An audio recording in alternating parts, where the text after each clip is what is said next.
Hello everyone, in this video we will go with our first module, that is introduction of global HRM, drivers of globalization.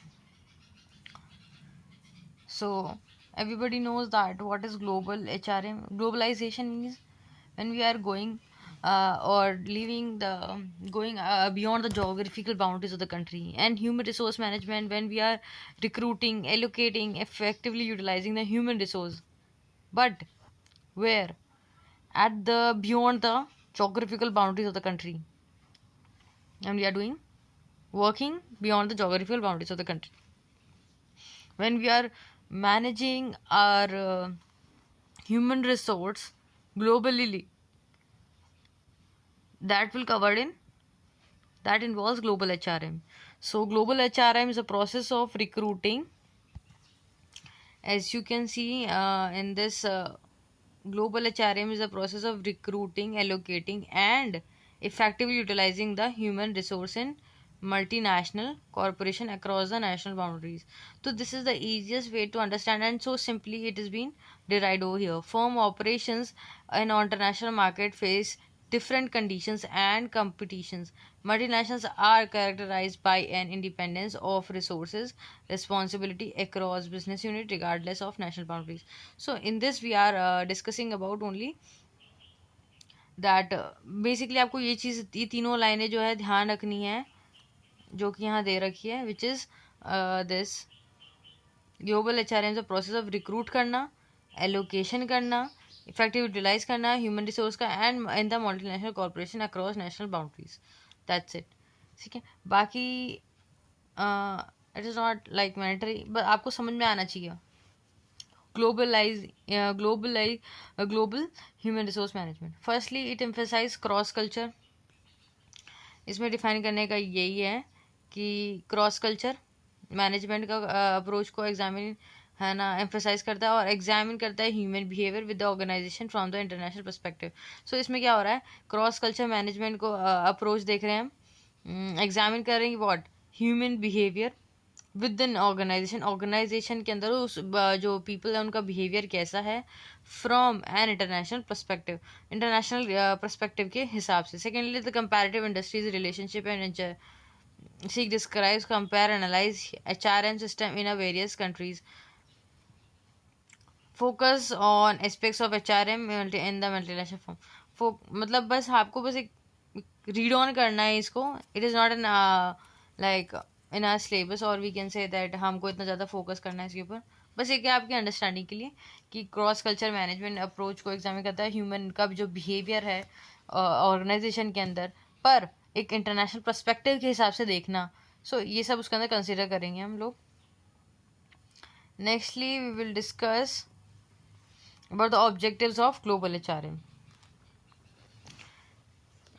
ये आप अपने मन से भी बना सकते हैं, जैसे कि हम अपने ग्लोबल HRM में क्या बना सकते हैं कि क्रिएटिंग लोकल विद कंपेयर, इसमें लिखा हुआ है global identity, generating awareness of cross culture, ऐसी क्रॉस कल्चर के बारे में अवेयरनेस बनाना है ना among managers globally, and hiring of staff across geographical boundaries, मतलब ढंग से, और training upon the cultures and sensitive of the host country. So I guess sorry, this is just a read out task for you. हाँ, अब ये main आपको समझने की ज़रूरत है, और ये बहुत ज़्यादा क्वेश्चन आता है और इसको जानना बहुत ज़रूरी है आपके लिए. एक्सपर्ट्रेट्स, हु आर एक्सपर्ट्रेट्स, आपको सिंपल इजी भाषा में बताया जाए तो जो लोग बाहर जाकर काम करते हैं, राइट, उनको कहते हैं हम एक्सपर्ट्रेट. अब आप बोलोगे कि वो तो माइग्रेंट्स भी होते हैं जो दूसरी जगह इधर से उठ के दूसरी जगह जाके काम करते हैं, पर जो स्पेशलाइज और स्किल्ड होंगे ना, तो उनको हम एक्सपर्ट्रेट्स में कंसीडर करेंगे. ठीक है, मतलब मैंने आपको एक आइडिया दे दिया व्हाट आर एक्सपर्ट्रेट्स, कौन होते हैं. ठीक है, जो बाहर जाकर जो है काम करते हैं आउट ऑफ कंट्री. मैं बता रहा हूँ आपको, they are working in international company and they just leave their home country for the purpose of doing work, that are consider as expatriates, right. अब इसको थोड़ा और डीपली पढ़ते हैं हम. अब इसको एक बार देख लेते हैं. एन एक्सपर्ट्रेट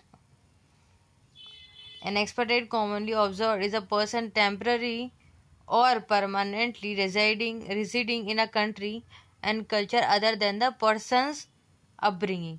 जहाँ पर वो रहता है, जहाँ भी वो रहता है उससे दूसरी जगह जाकर दूसरे कल्चर में जाके काम कर रहा है, और permanently, temporarily, the person temporarily और permanently residing in a country culture other than the person's upbringing, जहाँ से वो है उसको उसके अलावा. The words come from Latin terms. जो वर्ड है उसका मतलब कह सकते हैं ex, out of. Everybody knows expatriates. तो जो एक्स आ रहा है ना, तो आउट ऑफ. पेट्रिया मतलब हो गया हमारा कंट्री, फादरलैंड. तो अब इससे तो आपको समझ ही आ गया होगा. तो लैटिन वर्ड्स एक्सपाट्रेट्स, एक्स का मतलब आउट ऑफ, पेट्रिया मतलब कंट्री, फादरलैंड जिसमें वो रहता था. बस simple. In the broad sense, expatriate is a person living in different countries from his citizen. Person कहाँ कर रहा है? Living in a different country from where he is citizen. दूसरी कंट्री में जाकर रह रहा है जिसका वो सिटीजन नहीं है. In common use the term often use in the context professional sent abroad by other companies as oppose to local hired staff.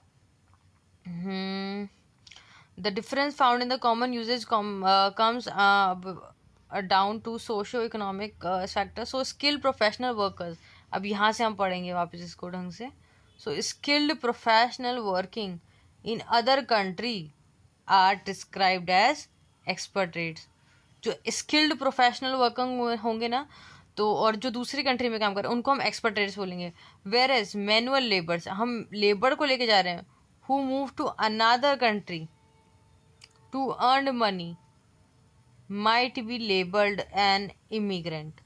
जो स्किल्ड होंगे ना उनको तो हम बोले जाएंगे एक्सपर्ट्रेट, और जो लेबर होंगे manual labours who move to another country to earn money, उनको हम कहेंगे immigrant.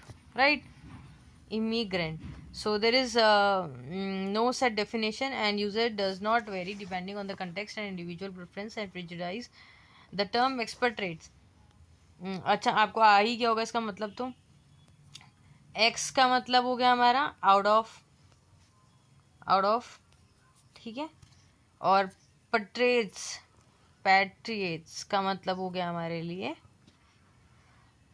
Country, फादरलैंड्स.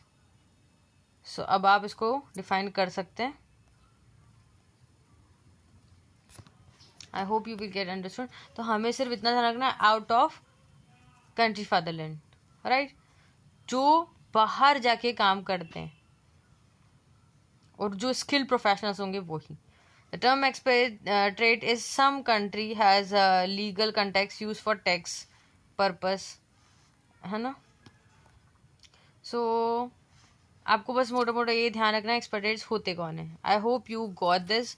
Who are expatriates? The person who are professional and working in a different country apart from their home country. अब ये भी एक important topic है which is type of international employees. कौन कौन से होते हैं इंटरनेशनल एम्प्लॉय?